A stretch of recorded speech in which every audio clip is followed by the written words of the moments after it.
Well, hey, let's jump in together. Ben already said this, but I'll repeat it. Welcome everybody who's either joining us on Facebook, or if you're watching the replay, welcome as well. As most of you know, or are just learning right now, one of the things that we've done over the last several months is have these Friday conversations. A couple different reasons. One, it's a good opportunity for people to experience and meet the people that we're connected to, that we're working alongside. But also to kind of raise to the surface, kind of bring to light some of the conversations that we're having, or things that we think would be particularly pertinent to what's happening. And so it's been fun to have different people. So today we're having Michael Bouterse with us, and really excited about this conversation that we're going to have. Michael, I'm trying to remember, was it like 5 years ago that we met? Oh man, it was probably closer to 2 or 3. I've been in Austin 3 years. Yeah. Well, 5 years ago, I was not even in the Oh United yeah, States. yeah. So So it's got to be, it was yeah. probably like, 3, maybe 4 years ago. Okay, yeah. So it's been fun to. We've been connected with Michael for a couple years now in some various capacities, and so we're gonna jump in with this conversation today. But Michael, why don't you introduce yourself a little bit? Why don't you let us know kind of where you're at, a little bit about your context, a little bit about your ministry, so people can get to know you. Yeah, sure. Well, my name is Michael, and I am in Gig Harbor, Washington. So Gig Harbor is a small town that is about an hour south of Seattle. Gig Harbor is just got a lot of good solid churches. There's good kind of Christian heritage here, but it's a small town. We are not a college town. There's not like a major campus here. There is a community college in Tacoma, which is across a bridge, so it's pretty strongly divided from us geographically. And so what that means is that the young adult ministry that I am involved in is a multi-church ministry called Thrive. Thrive started in 2012. It was begun by a guy who was a former mentor to me. And if it's okay, I may just share a little bit about the backstory, because it's Yeah, go for it. Yeah. the origin story I've always kind of found helpful, just as I've sort of tried to explain a little bit of what Thrive is to other folks. Back in 2012, there was a guy who was an elder at one of the local churches here, and had a couple daughters who were in the college age group. Realized a lot of their friends who had gone to youth group together were no longer walking with the Lord, and so he just began to develop this burden. It all started with a burden, and so he tried to see a little young adult group launch at his church, and there just never was a critical mass to really keep it sustainable. So he was an innovative guy, went back to the drawing board, drew up an idea to see the churches of our community come together to do what none of them were really able to do on their own. And so that is where the idea came from. And he was able to pass that idea off to a friend of his, this mentor of mine, who had a ministry background, had lived in the area for a long time, had a lot of relationship with pastors and churches, and was just sort of the right person to launch this thing. And started in 2012, really kind of kicked off with a bang, just because there was such a huge hunger among young adults for any kind of like-minded Christian fellowship. One of the things that's true about our community is that even though we have a lot of healthy churches, just because of our demographics, none of them really have enough young adults to sustain a ministry of their own. That's even been true of a church that we have in our area that's over 1,000 people, great, solid church. But man, I think they have made the attempt about 4 different times to have a young adult ministry of their own, and just hasn't had that critical mass. And so I think just when this thing began, there was a big, great deal of enthusiasm just to kind of finally see something in the community. And then just kind of by God's grace, it's been able to ride that wave going forward, and has continued on for the last 8 years now. So there's a branch here in Gig Harbor that we call Thrive Harbor. So I'm over that one. And then in 2014, there was a branch that just kind of organically grew out of this one in the county north of us, Kitsap County. So we call that one Thrive Kitsap. And I don't lead that one, but some good friends of mine do. And we do a lot of stuff together. So we like to call ourselves a two-headed monster.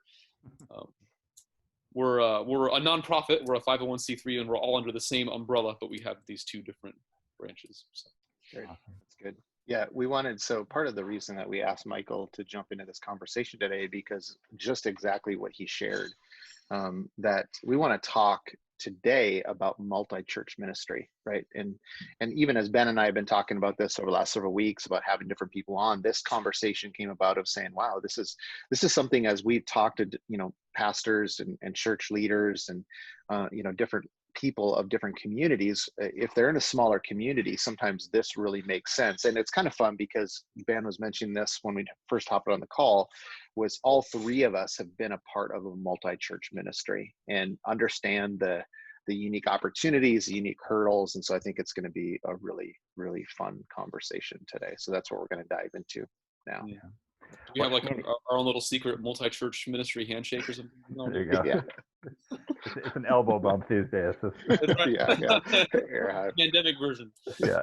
But Andy, why don't you describe Junction 122? Yeah. I think that's a little bit of a different format, and then I'll talk a little bit about Threshing Floor and the format that we've used. Just because I think it's helpful to get the context of that it's not necessarily just one style of industry.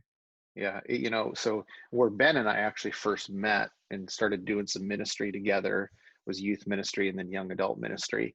And we were in a small little community, northern Minnesota, called Brainerd.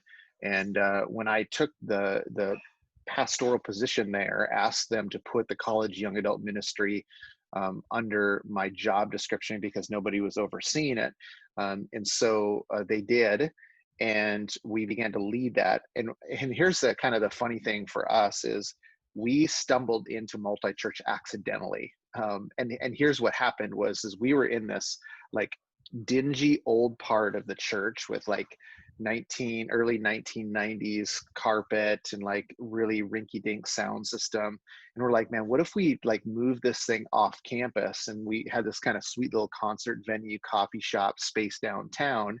And so purely out of selfish reasons, we moved the ministry off the church campus into the downtown of our small little community.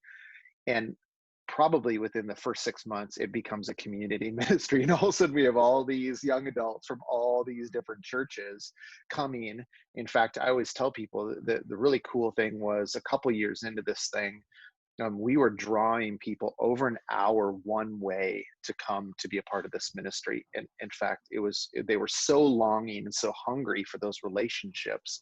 And so I always tell people that we stumbled into multi-church young adult ministry accidentally, not intentionally, but really got to see kind of on the front lines what that was like, which is different than your situation, Ben.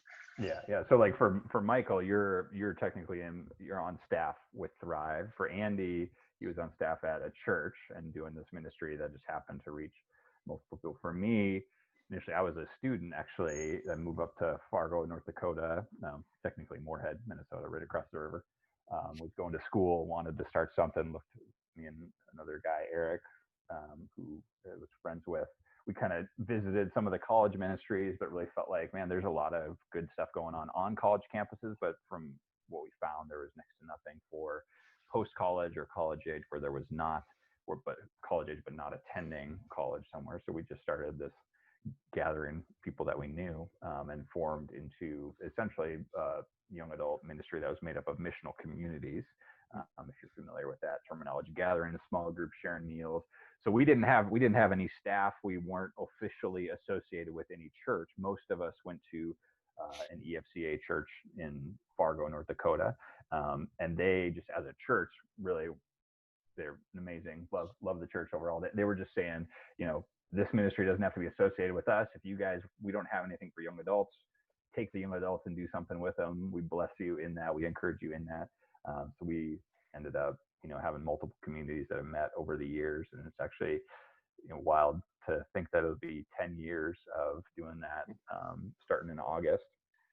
So for us, it has been more than a larger group, kind of weekly. I know both Thrive and Junction, they're kind of the primary thing was more of a weekly worship service, preaching, and then you get some small groups around that. Threshing Floor was we started from the opposite direction. We started with small groups meeting in homes and stuff. And then once we grew to a certain size, we're like, oh, let's start doing, and we've on and off over the years, we've done more traditional service kind of stuff where we'll have worship and stuff depending on when we have a group large enough to make it feel like that's something that we should do. So it's kind of fun to see a spectrum of operating. And one thing worth noting, I think for Threshing Floor, we've never had staff. Even now, technically, I'm on staff with Elementum. I still lead stuff. So I'm the closest we have to a staff member. We've never had any finances or budget as a ministry. It's all come out of the people within the ministry saying, we want to do this.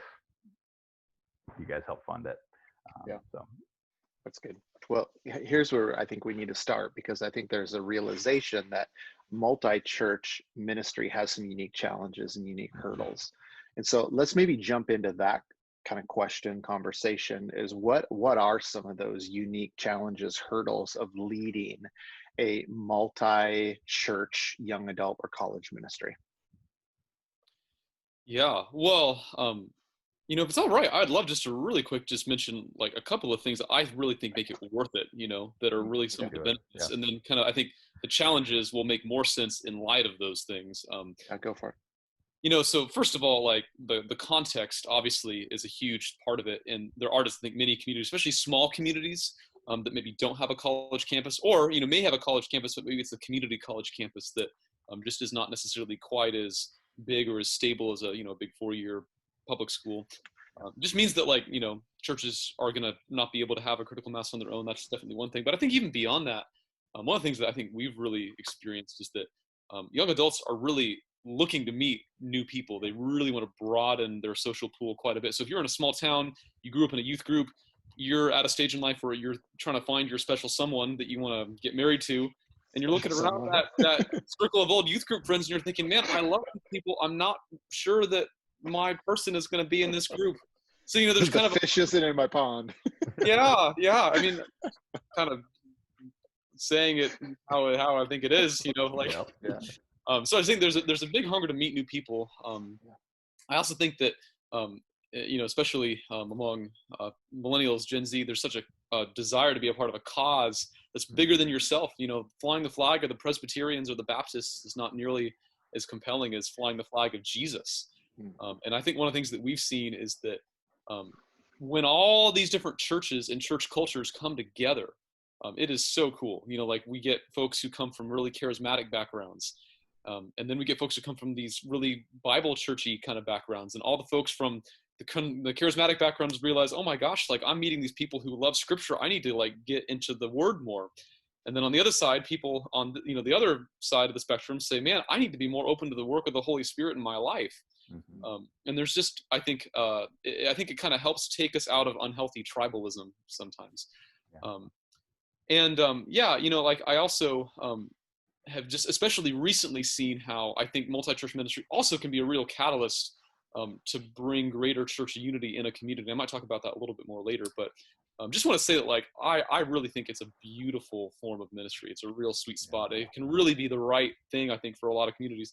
But in terms of challenges, they exist. They exist. I know for us, one of the challenges is that when we started, we wound up just incorporating as a nonprofit. The guy who was kind of the original visionary had a legal background, so he was able to do that for us so that we could actually support people on staff. And that just, as with any nonprofit, like nonprofits do their own fundraising. And so depending on kind of what perspective or what model of multi-church ministry that you might do, we have not had the good fortune of necessarily having kind of one church to operate out of that can be an umbrella for the finances and even just sort of like the environment. So I think maybe the way to summarize that first challenge is the challenge of environment. You're not necessarily surrounded by a church staff, and so there has to be a little bit of kind of, I think, a desire to pioneer somewhat. I also think that it's a little bit of a balance, just trying to figure out what it looks like to be a multi-church ministry when there are a lot of different kinds of churches and pastors who have very different approaches to what they think ministry ought to look like. I know that we have definitely found that, as with all things, ministry is all about relationship, and that has definitely been true when it's come to relationship with churches. A big part of what my role has involved is just having relationship, connecting with pastors and other lay people in different churches, And what we found is over the years, that's really smoothed out a lot of just the confusion and questions that some of the churches have had. At first, we encountered this situation where there were a lot of churches that were very excited about what Thrive was doing. There were other churches that were skeptical, and they were worried, oh man, you guys are trying to come in here and steal our people. And I think just through a combination of time and relationship and just the Lord working, I think that really allowed a lot of those other churches that were skeptical at first to kind of realize, like, man, this is something that we see God working in. We're recognizing that, we're not really sure how we're able to do young adult ministry within our congregation because we don't have the critical mass needed to make that happen. Just for a lot of different reasons, Gig Harbor has just been able to have a good legacy of churches and pastors that want to work together, being interdependent. Challenges of environment is one. Challenge of just kind of figuring out, man, how do you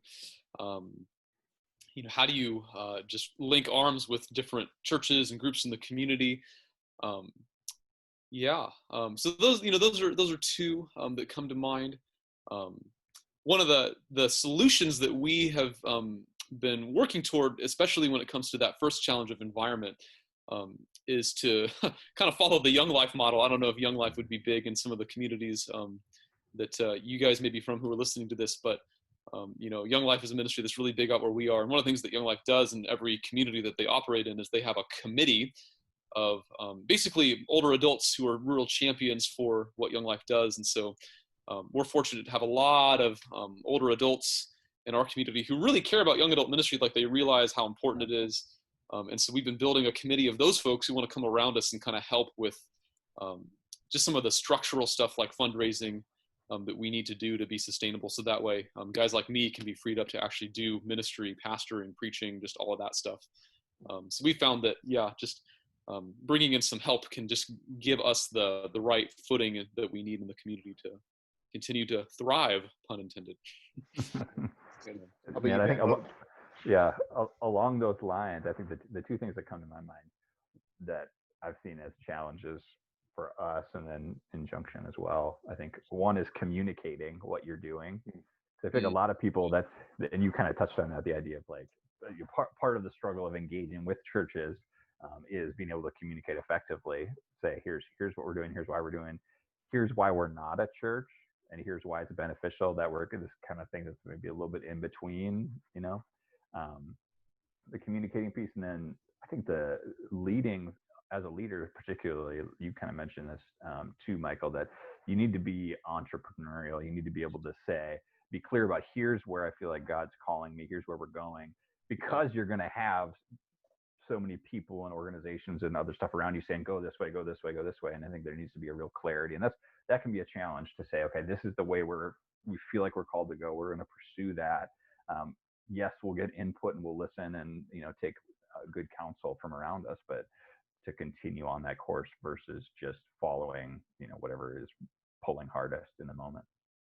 Yeah. Well, and actually, Ben, if I could just bounce off you really quick, so when Thrive first started, this is back when I was actually just an attender in those days, just kind of got to watch things secondhand. But when it started off, one of the things that happened, in addition to some pretty intentional meetings with Tim, the guy who founded it, and a number of the different, in addition to meetings with him and some of the pastors in the community, we also put together a pastoral advisory board of some pillar pastors in our community who were in support of what Thrive was about.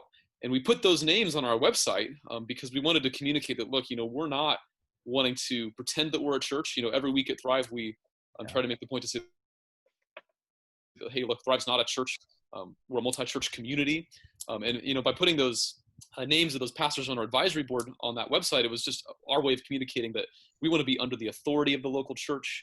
We want to support the local church. When I meet with pastors, one of the things that I love to be able to share is that in many cases, Thrive has gotten to be a halfway house for folks who have been de-churched or have never been a part of a church before. But, man, even though they may not want to darken the doors of a church, when they see a group of their peers, that's really exciting. A lot of people are lonely and they're looking for that. And that becomes a context where they can really encounter the Lord and then realize, man, I need to get plugged into a church. Why not go to a church that this friend of mine goes to? And so we've seen young adults get plugged into churches who previously were not at all.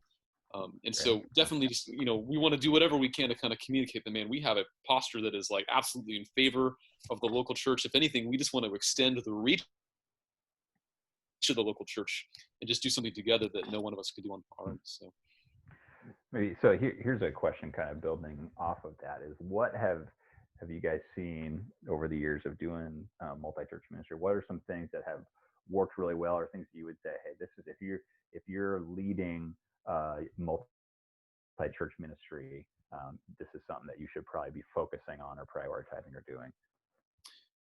Well, man, I think I found that really being clear on just leadership, so Thrive has always had a leadership team made up of young adults that, ideally are meant to carry the weight of the ministry. That's sometimes been true, sometimes less, but, that's been definitely kind of the hope. And, I know that Andy and Ben and, just you guys in Elementum have been a big help to me as we've been working on that.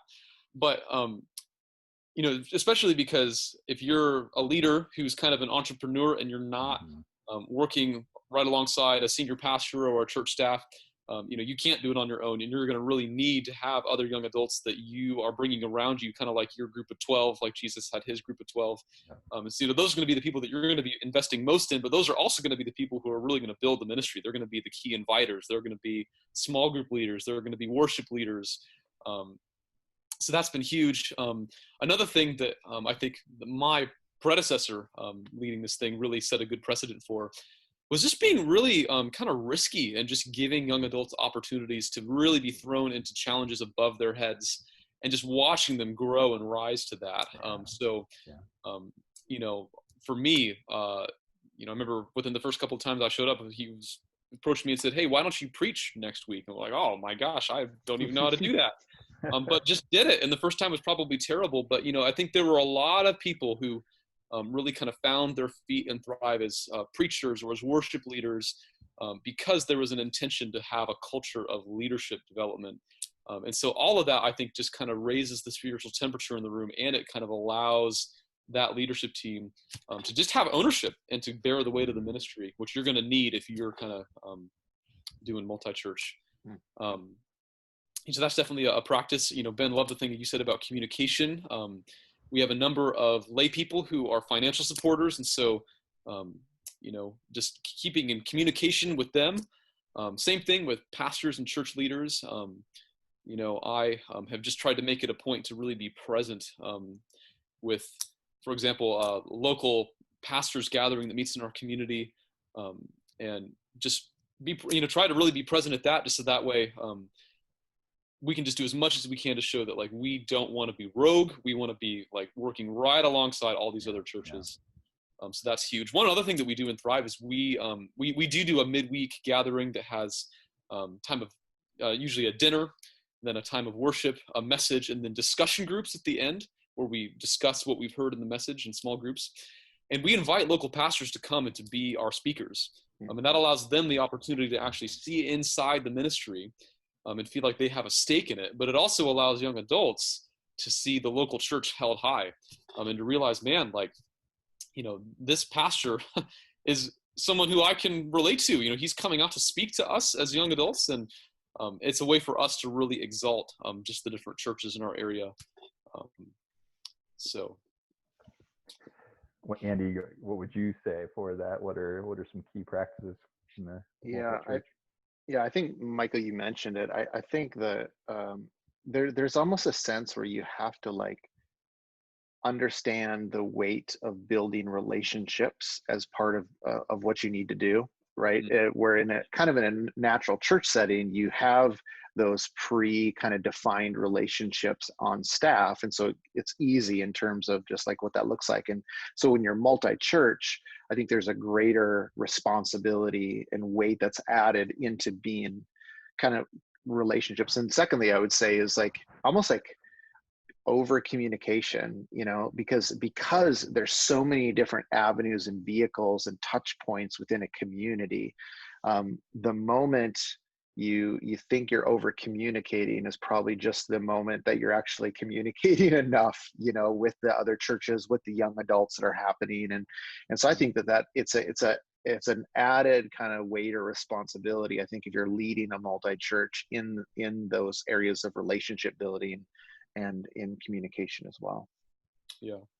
Just like, I think one silver lining is that I think there's going to be a point where after, it's been going for maybe a year or two, and provided that, you're not trying to completely rub other people the wrong way and say, our way or the highway.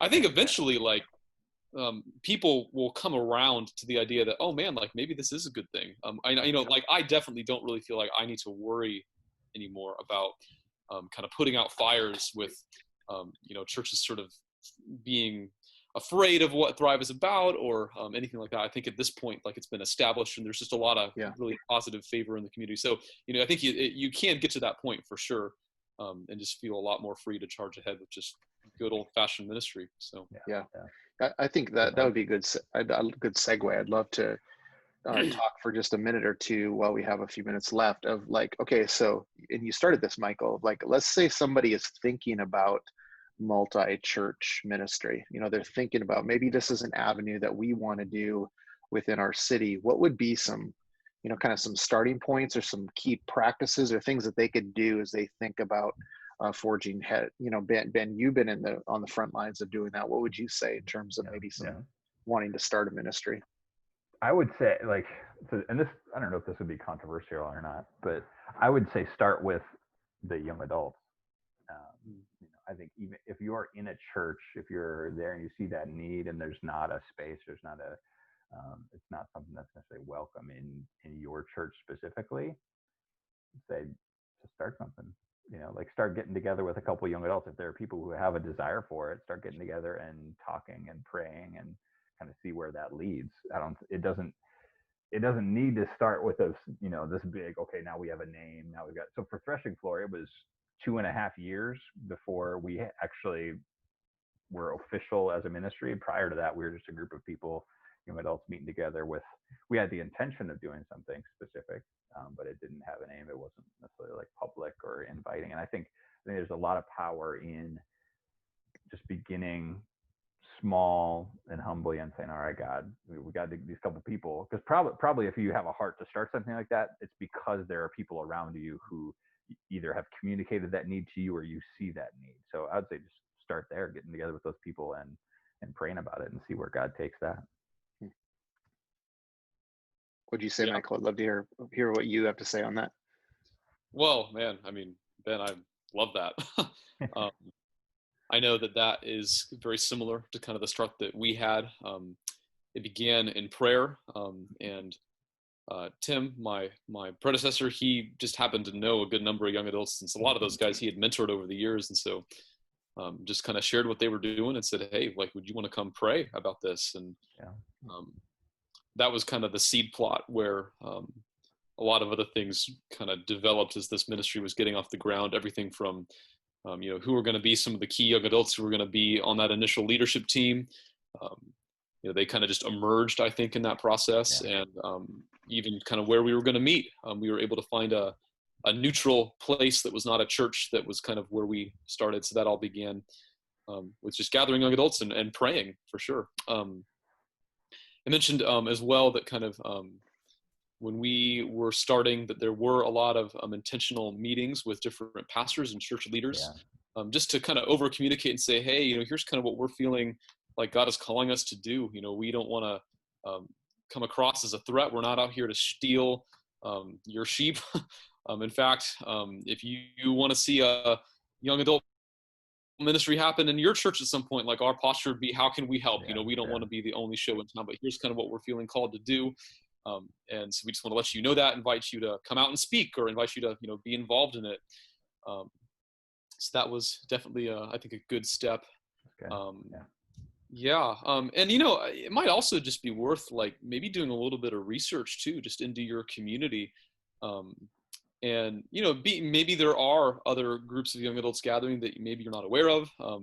Sometimes it's good just to kind of have a lay of the land and to think, man, how can, we just position ourselves to not step on other people's toes and just to kind of be in the best little slot possible for the kingdom to grow. So, just having a sense of, what are some of the major churches in our community, and how can we best integrate with that? That's good.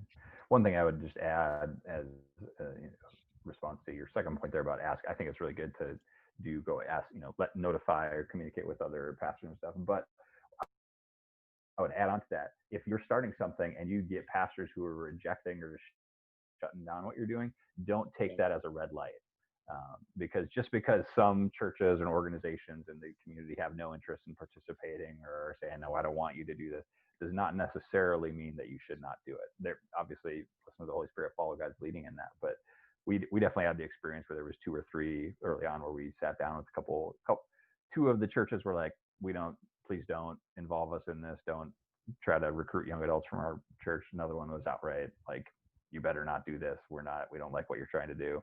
And we were just like, all right, that's okay. And then so we kept going. And I think I think that's important for people. Just because you're getting resistance from certain segments does not mean it's a red light on you doing something.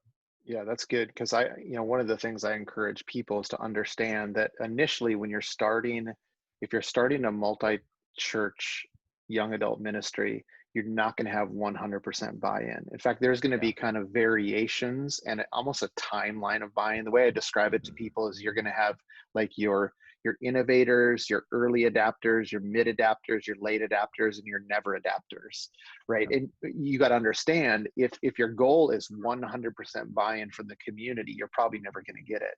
But if you say, hey, who are the 3 or 4 catalytic churches that we start within our community, and kind of allow those to be the innovators of it, and then to build those relationships so those early, mid, late adapters can then begin to participate and join as they begin to catch the vision, understand your heart, get to see some of the fruit of that. And so if you're starting a ministry, like I always encourage leaders, like understand the different kind of progression of people, of their response of what it's going to be. And don't be discouraged if you don't get every church on board, or like you were saying, Ben, if there's actually even resistance to it, it doesn't mean that God isn't, the Holy Spirit isn't moving in you to move forward with that. Yeah. Well, I think we're over our time here. So one last question, and this isn't necessarily specifically for multi-church ministry, but just for young adult college ministry in general. If you're speaking to what's a word of encouragement or blessing or inspiration that you guys want to share with people who are going to be watching this or watching it now or going to be watching it in the future as young adult or college ministry leaders? Oh man. I know for me, I think it's simply that God works in our weakness. One of our favorite verses in Thrive is 2 Chronicles 20:12, which is the story of King Jehoshaphat, and he's got the big army up against him, and he just says, Lord, we don't know what to do, but our eyes are on you. And we've just felt like that so often, because it is kind of a unique, unscripted entrepreneurial type ministry that, that's kind of what Thrive is. And so just a lot of things that come up where I'm like, man, I don't know what the best path forward is, but just it's been so cool to watch God just show up and just continue to bless and sustain and give favor. And so yeah, I just really genuinely believe that like we don't have to be strong and have it all figured out, but he just delights to choose the things that the world wouldn't choose and to just do a miracle through them. So. Yeah. I think about just that, and both of you have mentioned this at some point, is when young adults are on the front lines having to lead the ministry, the amount of growth that you can see in the life of somebody. In fact, you and I both know, Ben, the people in those Junction 122 days, how many of those people are in full-time ministry right now, or significantly influencing in their churches as worship leaders or volunteer, different positions. And so a lot of that was because they were kind of pushed to the forefront. And I think that there's just a unique opportunity for those people who want to lean into this, where they can see some pretty significant growth in the lives of young adults to have ownership of that ministry. Yeah, I think the thing that comes to my mind just is talking with one of the guys who's a leader in our ministry. He's a 3rd grade teacher, and they're along with many other people, even outside the teaching profession, wrestling with all the questions here in 2020 about COVID and what is this fall going to look like? What are we, typically August is kind of the restart month. We're swinging back up, whether you're a college ministry or just a church-based ministry or young adult multi-church in most cases. Summer's a little bit of a lull.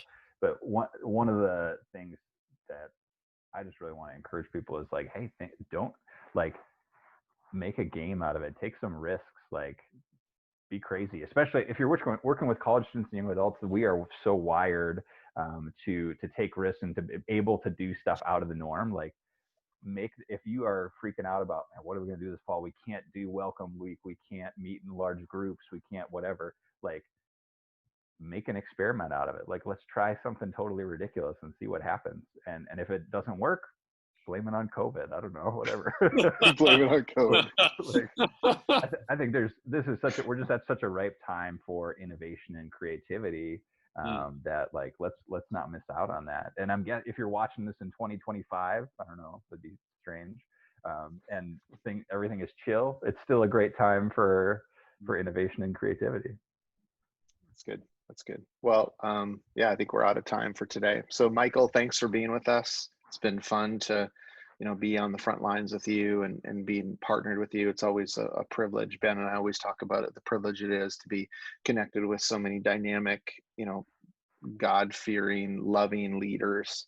And it's a huge privilege, and we love being partnered with you. So, hey, real quick, if you're somebody who's kind of wrestling with this, thinking about maybe this is the next step for you of starting a multi-church college or young adult ministry, we'd love to have a conversation with you about that, of what that looks like, and maybe even connect you with people like Michael who can begin to kind of even speak into some of those situations. And so we'd love to hop on the phone with you, jump on a Zoom call with you. And so you can go to elementumresources.com/call.